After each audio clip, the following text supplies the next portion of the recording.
Hello students, welcome again बच्चों। और आज की इस वीडियो में हम डिस्कस करेंगे कार्यपत्रक 9 कक्षा 6 के बच्चों के लिए। विषय क्या है? विज्ञान। और ये जो वर्कशीट है आपकी, ये शिक्षा निदेशालय की तरफ से आपके लिए 23 अक्टूबर 2020 के लिए शेड्यूल की गई है।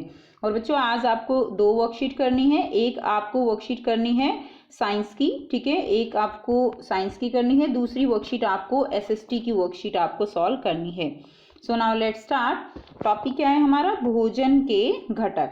आज हम अभावजन्य रोग के बारे में पढ़ेंगे। तो सभी बच्चे जानते हैं अब संतुलित आहार क्या होता है, और अगर हम संतुलित आहार ना लें तो क्या होगा? हमारे शरीर में जो प्रोटीन्स हैं, विटामिन्स हैं, उन सब की कमी हो जाएगी और हमें क्या हो जाएगा? हम जो है अभावजन्य रोगों से पीड़ित हो जाएंगे।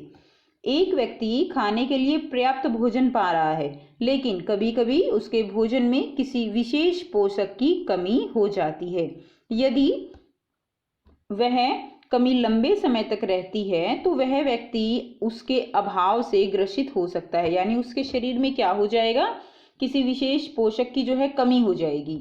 एक या अधिक पोषक तत्व का अभाव हमारे शरीर में रोग अथवा विकृतियां उत्पन्न कर सकता है। यानी एक या अधिक पोषक तत्व अगर हमारे शरीर में होंगे तो क्या होगा? हमारे शरीर में रोग उत्पन्न हो जाएंगे।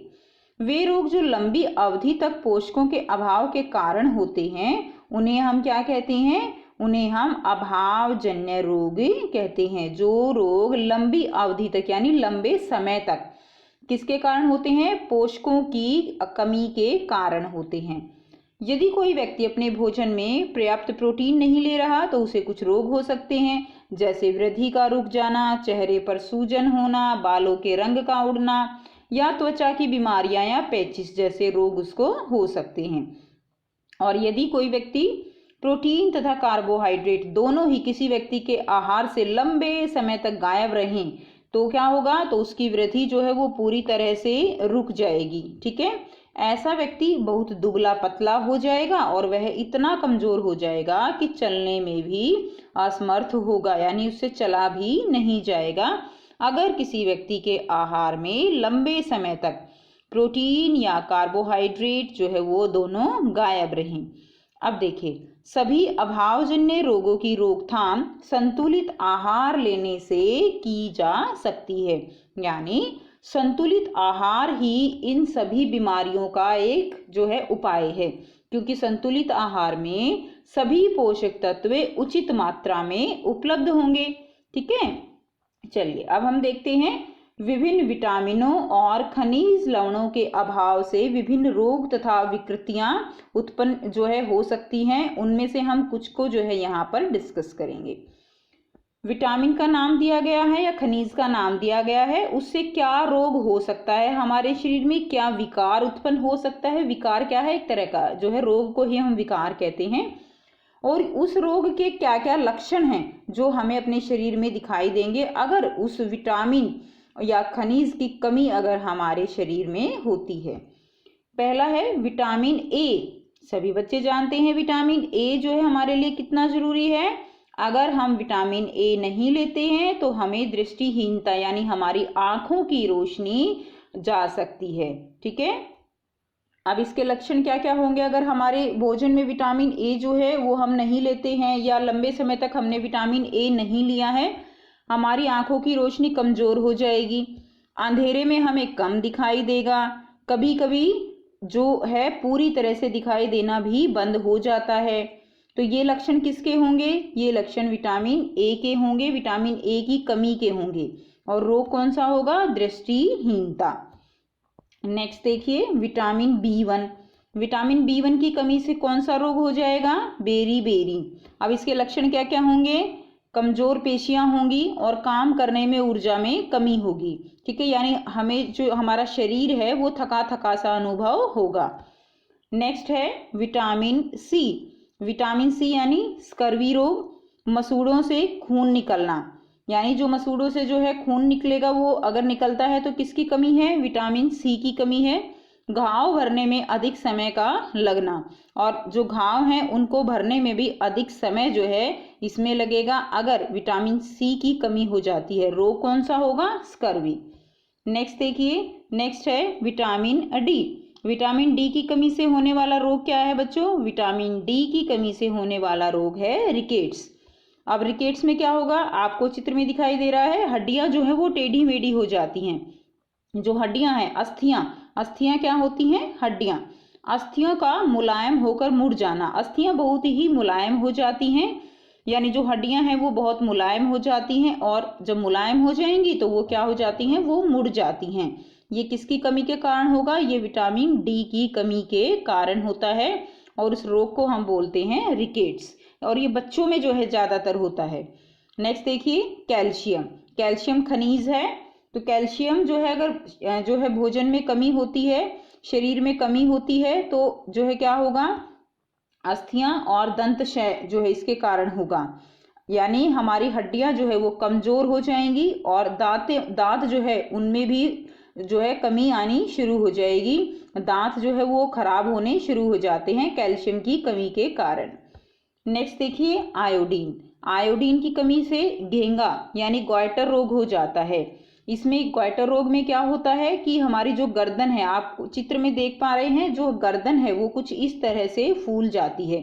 ठीक है, तो ये जो रोग है ये किसकी कमी के कारण होता है? ये रोग घेंगा रोग होता है, जो आयोडीन की कमी के कारण होता है। तो इसमें इसके लक्षण क्या होंगे? गर्दन की जो ग्रंथि होती है वो फूल जाती है।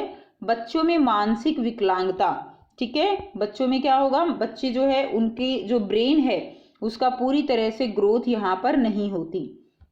नेक्स्ट देखिए, आयरन।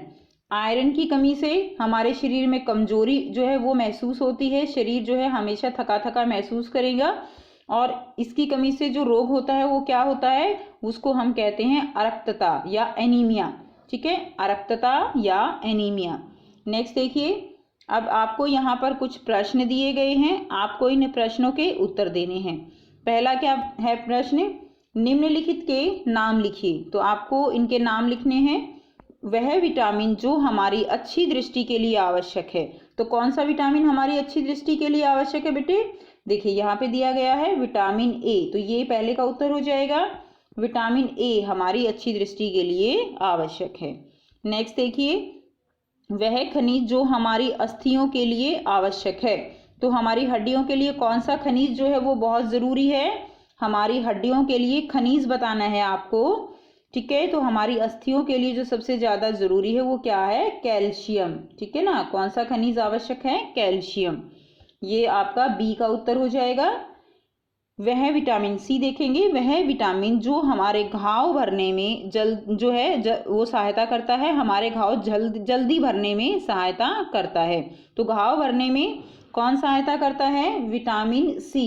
ये सी का उत्तर हो जाएगा, विटामिन सी। आपने पढ़ा था ना, घाव भरने में अधिक समय का लगना, अगर जो है स्कर्वी रोग हो जाता है, विटामिन सी की कमी होती है तो मसूड़ों से खून निकलता है और घाव भरने में अधिक समय जो है वो लगता है। नेक्स्ट देखिए, प्रश्न 2, निम्न स्थानों को भरिए। तो यहाँ पर आपको फिलअप जो है वो करने हैं। पहला क्या है? ए डैश विटामिन डी के अभाव से होता है। तो विटामिन डी के अभाव से क्या होता है? अभी आपने यहाँ पे देखा, तो देखिए क्या होता है? रिकेट्स जो है किसकी कमी से होता है? विटामिन डी के अभाव से होता है। तो आप यहाँ पर क्या लिख देंगे? रिकेट्स। ठीक है, नेक्स्ट देखिए, डैश की कमी से बेरी बेरी नामक रोग होता है। तो सभी बच्चे जानते हैं, अभी हमने पढ़ा किसकी कमी से बेरी बेरी रोग होता है? तो विटामिन बी की कमी से। आप लिखेंगे विटामिन बी। ठीक है, विटामिन बी की कमी से। अब बी से आप याद रखेंगे, बी से बेरी बेरी की जो है नामक रोग हो जाता है। अब देखिए, विटामिन सी की कमी से कौन सा रोग होता है? विटामिन सी की कमी से स्कर्वी रोग होता है। कौन सा रोग होगा? स्कर्वी नामक रोग हो जाता है। हमारे शरीर में डैश के अभाव में रतौंधी होती है। रतौंधी होती है बेटा, रतौंधी बोलते हैं दृष्टिहीनता को ही, यानी आंखों के रोग को हम क्या कहते हैं? रतौंधी कहते हैं। तो हमारे भोजन में आंखों का रोग किसके कारण होता है? आंखों का रोग होता है विटामिन ए के कारण। तो आप इसमें क्या उत्तर लिखेंगे? यहाँ पर आप लिखेंगे हमारे भोजन में विटामिन ए के अभाव में रतौंधी होती है। ठीक है बेटा, तो ये आपकी आज की वर्कशीट है। काफ़ी इंटरेस्टिंग और इजी वर्कशीट है आपकी ये। आई होप आपको ये वर्कशीट के सारे क्वेश्चंस क्लियर हैं और आपको जितने भी ये अभावजन्य रोग दिए गए हैं ये सारे आपको याद करने हैं और अपनी कॉपी में इनको लिखना है कि विटामिन ए की कमी से B1, C, D, calcium, iodine और आयरन, इन सब की कमी से कौन से रोग होते हैं। ये काफ़ी इंपॉर्टेंट है आपके लिए। अपनी एनसीईआरटी बुक से भी इसको ज़रूर एक बार रीड करें और जितने भी क्वेश्चंस हैं आप अपनी कॉपी में सॉल्व करें और अपनी टीचर से चेक करवाएं। So thanks for watching students. अगर वीडियो अच्छी लगी तो लाइक शेयर ज़रूर कर दीजिए, चैनल को सब्सक्राइब कीजिए एंड थैंक्स फॉर वॉचिंग।